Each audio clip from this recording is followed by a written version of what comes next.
Polytech Lab, la voie de l'innovation. Bonjour et bienvenue à nouveau sur Polytech Lab. On est vraiment ravis de vous retrouver après cette pause estivale. On reprend notre exploration approfondie.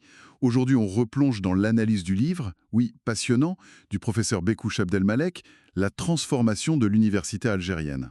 Franchement, c'est un ouvrage essentiel, un vrai guide qui mériterait, on pense, une étude vraiment minutieuse par tous les acteurs concernés.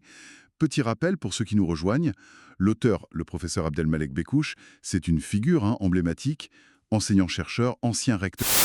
Son expérience apporte une perspective unique. Et pour cette 7e session, on aborde un chapitre crucial. C'est le chapitre 7, intitulé « Interconnexion du système universitaire algérien vers une intégration internationale, continentale et socio-économique ». Bon, alors, allons-y. Effectivement, c'est un chapitre qui attaque de front une idée majeure. L'université algérienne, aujourd'hui, ne peut plus fonctionner, disons, en vase clos. Le professeur Bekouche souligne vraiment l'impératif pour elle de tisser des liens forts, de s'intégrer activement, et ça à différents niveaux, mondial, africain, et bien sûr avec son propre environnement économique et social. C'est exactement ça. On dépasse la simple formation pour aller vers la connexion. L'auteur insiste, et c'est un point fort du chapitre, sur l'importance de cette ouverture pour le développement durable, la transformation sociale du pays. C'est posé dès le début. Tout à fait. L'intégration internationale et continentale, elle est présentée comme une nécessité. Vraiment. S'aligner sur des référentiels, par exemple le processus de Bologne en Europe ou la stratégie continentale pour l'éducation en Afrique, la CESA. Ce n'est pas juste une question de standards techniques, ça facilite la reconnaissance des diplômes, la mobilité des étudiants, des enseignants, et ça stimule l'innovation. Le partage de bonnes pratiques, c'est clé. Un levier de compétitivité, en somme. Oui, un levier de compétitivité, exactement. Et c'est là, je trouve, que ça devient vraiment intéressant, ce fameux lien avec le milieu socio-économique. Comment l'université peut, concrètement, mieux répondre aux besoins du pays. Eh bien, le professeur Abdelmalek Bekouche met bien en lumière cette influence. Elle est déterminante. Les entreprises, les secteurs économiques, les collectivités locales, ils doivent être vus comme des partenaires, des vrais partenaires. Plus seulement comme des employeurs potentiels. Voilà. Ils expriment des besoins en compétences, et ça doit guider l'adaptation des curricula. Pensez, par exemple, à l'essor des énergies renouvelables. C'est un exemple concret. L'université doit pouvoir former les ingénieurs, les techniciens spécialisés dont on a besoin.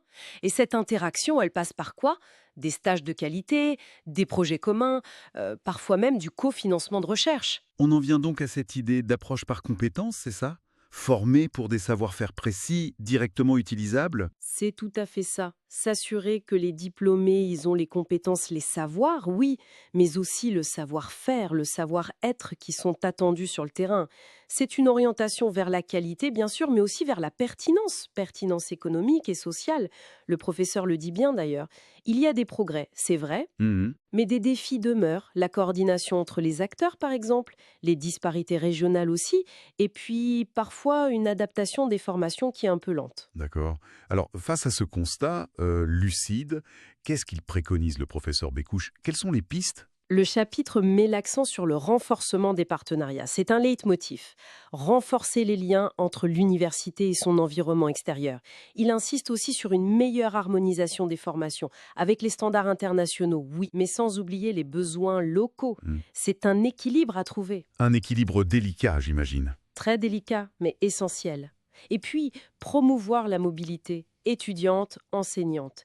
L'idée maîtresse, c'est vraiment de créer un système universitaire plus agile, plus connecté, qui dialogue en permanence avec son environnement global et local. Donc, si on essaie de résumer la pensée du professeur Bekouche dans ce chapitre 7, on pourrait dire que l'avenir de l'université algérienne passe par son décloisonnement, c'est ça? Oui, c'est une bonne synthèse. Son intégration active aux réseaux internationaux, continentaux et surtout, à son tissu socio-économique. Ce n'est pas une option, en fait. Non, c'est la clé. C'est la clé de sa pertinence, de son impact. C'est exactement ça. L'interconnexion vue comme un moteur, le moteur de la transformation.